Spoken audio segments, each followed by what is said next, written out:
To our Friday's broadcast of the Gospel Truth. Today is the end of my first week to teach on how to prepare your heart. I've got a teaching on this. I don't think I've taught on this on television since the year 2000.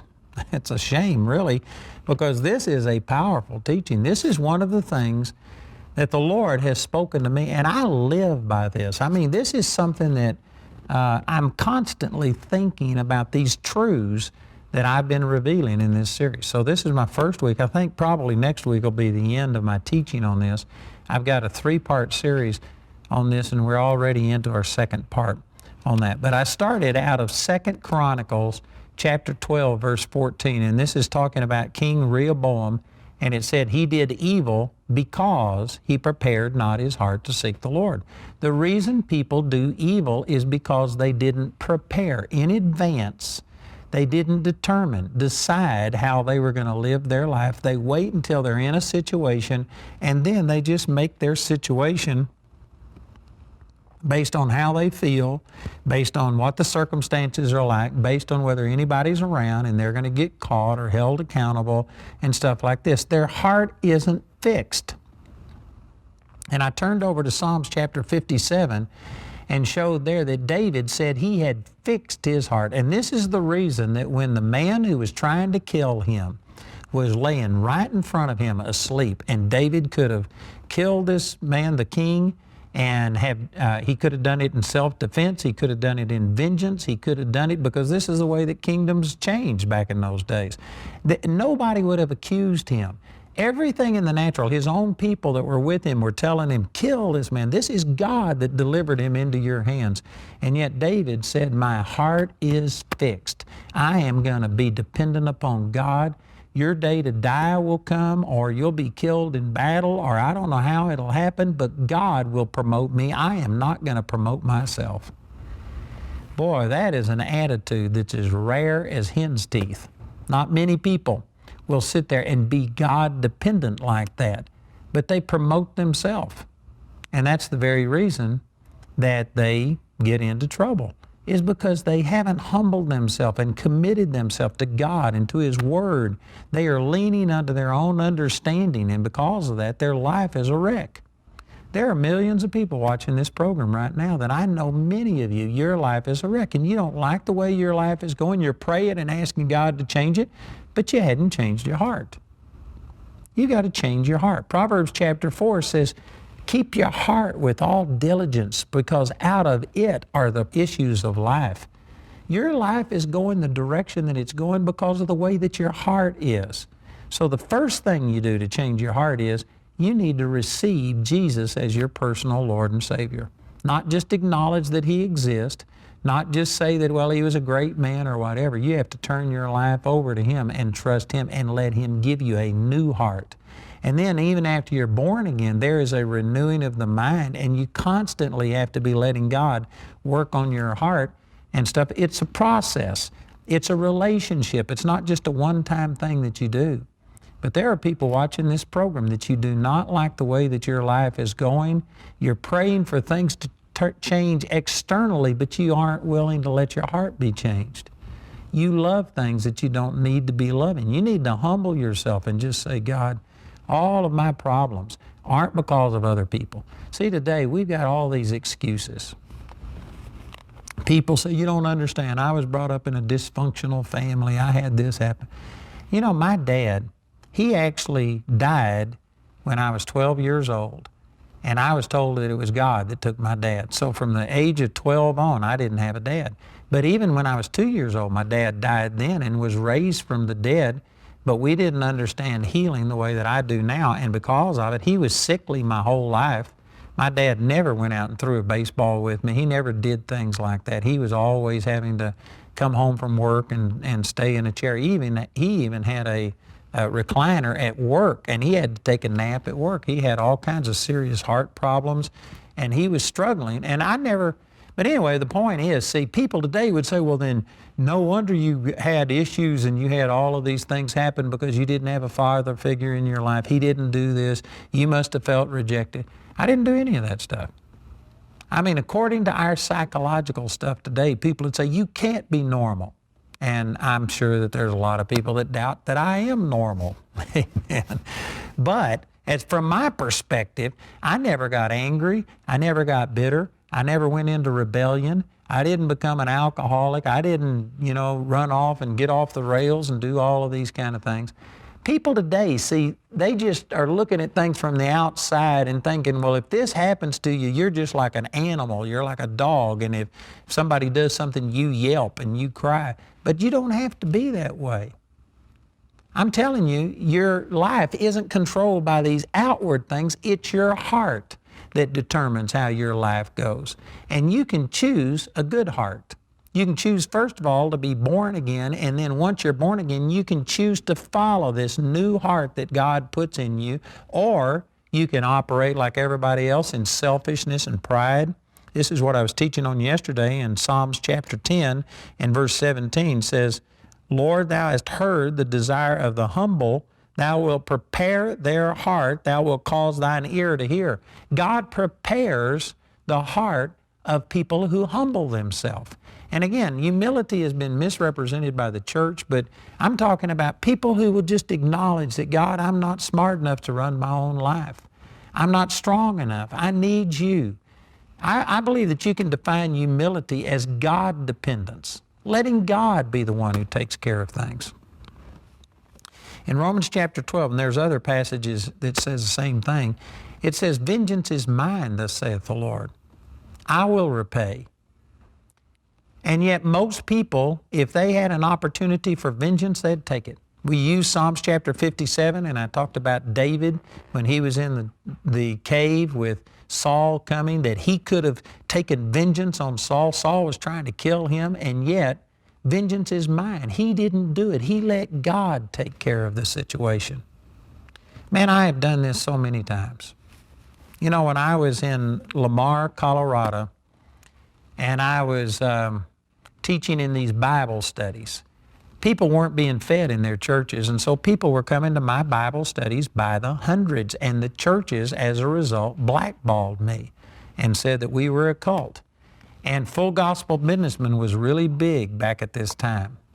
And Full Gospel Businessman was criticized by the local churches. So the group of Full Gospel Businessmen in Lamar, Colorado, had tried to appease the church by blackballing me and criticizing me and saying that our whole group was a cult, and anybody who came to any of my Bible studies were a cult. So anyway, I tried to reach out to them, and you know what? I could have gotten in the flesh, and I could have fought with them, but I just determined I'm going to love these people, and you cannot make me not love you. They were born again. I believe that they were wrong in a lot of the things that they were doing, but I just determined that I'm going to love them. And see, a lot of people, no, you can't love somebody if they aren't treating you right. Yes, you can. Love is not something that's just a response to what they've done for you. Love is a choice. When Jesus hung on the cross, he didn't do it because he was feeling all of these things. He did it because he set his heart. He fixed his heart. He determined how he would live.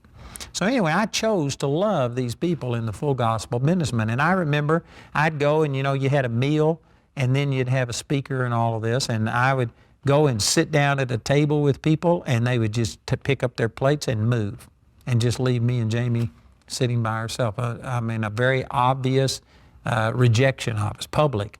I went up to the president of the Full Gospel Businessman and stuck out my hand to greet him and say hi, and he just would fold his arms like this and look at me and say, we don't want you here.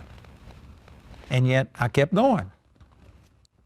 And anyway, the point is, see, that if you will depend upon God, God said, vengeance is mine, I will repay.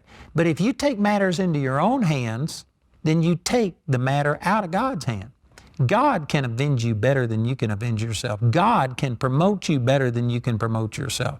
And yet the average person, because of pride, they think that they can do it better than God. They will not depend upon God. They take matters into their own hands and try and make something come to pass. So in this situation I was talking about, I'd go to these Full Gospel Businessmen meetings. The president wouldn't even shake my hand. They'd tell me they don't want us here. And anyway, I just kept going. And one time, Mel Tari was the speaker. And Mel Tari at that time, he was from Indonesia. He's the one that wrote the book Like a Mighty Wind and The Gentle Breeze of Jesus. And he was a very popular speaker, probably one of the most popular in the 1990s. And because of this, or excuse me, this would have been in the 1980s, I guess. But anyway, there was a large crowd there, and because they had Mel Torrey as the speaker, they invited the regional director, and this guy was over 7 states. And I don't know if you've ever been to the Full Gospel Businessman meetings, but the ones that I was associated with, they were really big into, talking about how important these people are, and they really built people up. It wasn't totally about Jesus, it was, but they spent a lot of time glorifying people. And this guy, because he was the regional director, they spent so long introducing him and just talking about, this is the greatest man, he's awesome, and all of this. And so he got up, and the first thing he did, he saw me, and he says, I see that Andrew Wommack's out here. You are so blessed to have Andrew Wommack in your Lamar Full Gospel Businessman thing. And he just promoted me and said all of these nice things about me. And after the meeting was over, this president who wouldn't even shake my hand, who just folded his arms and says, we don't want you here. The people who walked away and wouldn't sit with me and eat the meal with me because they treated me like I was the plague, they all came up and just started hugging me and shaking my hand. And, oh, we're so glad to have you here. And man, I just wanted, the spirit of slap wanted to come all over me. I wanted to say, you hypocrite. But I didn't. But anyway, the reason for bringing this up is to say that because I didn't get into an argument, because I didn't defend myself, God defended me. God took care of me. And this is what you've got to, this is humility. Humility isn't just feeling beat down and depressed or something like that. It's depending upon God, letting God fight your battles instead of you fight your battles. I was the youth director in a Baptist church for a while until they kicked me out. And I remember I took a group of youth to a Baptist camp, and there were 1,000 kids at this camp. And this would have been in the 70s. And the Baptist group that I was associated with, boys could not have long hair. If your hair even touched your collar, you went straight to hell. You didn't pass go. You didn't collect $200. I mean, it was the unpardonable sin. And in the group that I was associated with, very strict and legalistic. So we went to this Baptist camp, and everybody there was like that. And because some of the guys in my group had long hair, and this is after God had started showing me His grace, and I extended love towards them, and even if they had long hair, it didn't bother me, and I told them God loved them. But we went to this Baptist camp, and the people there rejected them big time. And the people who were the youth leaders among these thousands of people, when we would walk into the mess hall, they would yell at the guys that were in my group, and they'd whistle at them and act like they were girls. And then another one would say, don't say anything, he's liable to hit you with his purse. And they were mocking these people. And anyway, they took it for a couple of days. It was a week-long camp meeting. They took it for a couple of days, but I was watching them because I knew that this was grating on them, all of the criticism that they were getting. And I was watching, and I saw them out in the yard kind of huddled together, and I knew they were planning something. So I walked over there and I said, what's going on? And they said, we've got these scriptures, and they were going to, if somebody stood up and said something, they were going to fight back. They were going to condemn these people. They were going to show them scriptures. They were going to argue and defend themselves and put these people in their place. And I said, you know what? That's the wrong thing to do. And they said, but we've got rights. They shouldn't be treating us this way. And I said, it's absolutely true that they should not be treating you this way. It is true that they are doing the wrong thing. But then I began to use the logic that I've been using on this program today. I said, you need to humble yourself and let God defend you. If you will trust God, God will take care of you better than you could take care of yourself. And boy, they were just incensed, like, well, we've got rights. We should be able to stand up. They shouldn't treat us this way. And I said, look, I'm not arguing that. But when you got born again, you may not have understood it and you may not have meant it, but when you got born again, you turned your life over to Jesus, and you should be letting Him be the one who dominates your life. If you will humble yourself, God will defend you. God will take care of you. And anyway, I talked these guys into turning the other cheek. And when they walked into the mess hall that afternoon, it seemed like the criticism was worse than it had been any other time. I mean, they let them have it. And the guys that were in my youth group, they just said, hey, we love you. And they didn't retaliate. And they just said, we love you. And they went on and they didn't do anything. And did you know that the Friday night of that service, the man who is the head of this whole conference, he stood up in front of 1,000 people and he said, you know, we've been seeing what's been going on, and we've seen these kids with the long hair and the way that they've been criticized and people have been talking to them. And he says, I let it go on because he said, I was of the opinion that you couldn't be a Christian if you had long hair. And I thought maybe that this criticism would cause them to change. And then he says, you know what? I'm wrong. The scripture says in John chapter 13 that you will know that they are my disciples by their love one for another. And said these kids that have this long hair have shown more love than the other kids who've been criticizing them. And he says, you were right and I'm wrong. And the man who was the leader of this entire conference in front of 1,000 people humbled himself and called these young guys forward. And he said, would you please forgive me? And he asked their forgiveness. And then he took all of the guys who had been mocking them and making fun of them, and he forced them to come down front and ask forgiveness for the way that they had treated those boys. Now that wasn't true humility because it wasn't in their heart. It was humiliation, not humility. Humiliation is done to you. Humility is something you volunteer. The man who controlled the conference humbled himself and then he humiliated these other guys. But nonetheless, I mean, those guys, when they saw this, boy, they came running to me and they had an illustration that I don't think they'll ever get over about humbling yourself and depending upon God and letting God be the one who defends you. And I'm telling you, there's people watching this program right now that this is just foreign to you. It's like, you would have never have done that. And that's the reason that you wind up getting into the problems you get in, because it says that God prepares the heart of the humble. God fixes the heart. When you humble yourself and turn things over to God and say, God, this person is treating me wrong, but you know what? You are the one who said you would defend me. I could give you literally hundreds of examples. You know, this same group I was talking about in Lamar, Colorado, where this full gospel businessman things happened. There was one of their officers that wasn't at that meeting that night. And so he didn't get to meet me, but he had taken the same attitude that the others had, and he just hated me. And he told people that I was a cult. He told them that they should burn my tapes and my books and things like this. And this man had never met me, we had never met, but he hated me. And I'd heard about that. I'd heard his name mentioned. I knew who he was, but I'd never met him. He had never met me. And anyway, this went on for years. And then both of us moved to Colorado Springs at the same time. And we still hadn't met, but there was another full gospel businessmen's convention in Colorado Springs. This would have been around 1980 or 81, something like that. And the man who was speaking was Joe Ney. And Joe Ney is the guy who we grew up in the same Baptist church, and he was my mentor. He's the one that really discipled me when I first got turned on to the Lord. And he was the speaker at this full gospel businessmen's convention. It went for either 5 or 7 days. And he got up and spoke, and every day before he spoke, he would recognize me and have me come up and give a testimony or share a little bit about a scripture or even pray for people. And he just said all these complimentary things about me every single service, twice a day for 7 days.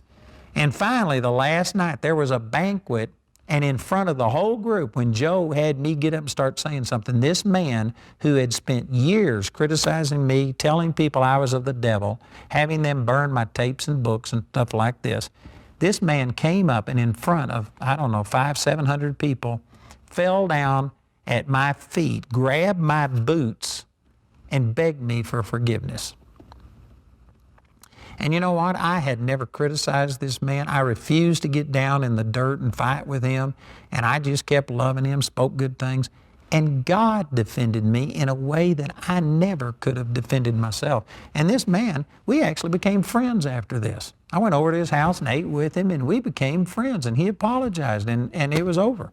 I could give you another example. I'm not going to call this name, but if I was to call the name, probably everybody in the United States would know who I'm talking about. A person who's on television, very famous minister, got up publicly in their church and said that I was a cult, that I was the slickest cult since Jim Jones, and they said that all of my materials, people needed to destroy them. And anyway, this was done in a very public way. My staff was sitting on the front row the day that they did this. And I've had opportunity, I've ministered in conventions with this same minister multiple times, and I've had opportunity to get angry, to fight back, to justify myself. But again, I just humbled myself and said, they aren't my servant. And it doesn't matter about my reputation. And I just let them go. And actually, they got in trouble in their church and sent out a letter saying that they needed help. And I sent them thousands of dollars. I've done nothing but bless these people. I have not criticized them because my heart was fixed. And it's not about me. And it's not about defending my reputation. And I just determined that they are brothers and sisters in the Lord. I am not going to fight. I am not going to speak against them and hate them. And so I just loved them. And you know what? It's been 20-something years, and these people over those years have multiple times come out against me and said things publicly, and I just kept loving them. But about 2 years ago, I was on a television program with them, and I was being interviewed. And in the green room back there in the back, I got to talking to them, and they said, "Oh, I watch you every day on television. I just love your ministry." I mean, my jaw nearly hit the ground. And I wanted to say, "Do you remember what you've said about me and the things that you've done?" I didn't do it, but I wanted to. And anyway, since then, I've been on television with them another time. I've actually been on their television program as a guest, and they promoted my book, saying this is one of the best books that they'd ever read. This person has given me their personal number, has invited my wife and I to come to their home and to stay with them if we just need some rest. Now, they're in their upper 80s, and I have had the thought that maybe they're getting senile and just forgot what they did. I don't know. But anyway, my point is, I didn't get in and justify myself. I humbled myself, and I set my heart in a path that I am going to love you, and there's nothing you can do to keep me from loving you. And because of it, God turned the situation around. God has defended me in a way that I could have never defended myself. And this is humility. It's not all that there is to humility, but humility is being God dependent, not taking things into your own hands, but leaving things in God's hands. And again, I go back to this verse, that thou hast heard the desire of the humble, thou wilt prepare their heart, thou wilt cause thine ear to hear. If you will humble yourself and become God dependent and quit doing things your own way, then God will defend you. God will promote you. God will work things out. He will prepare your heart.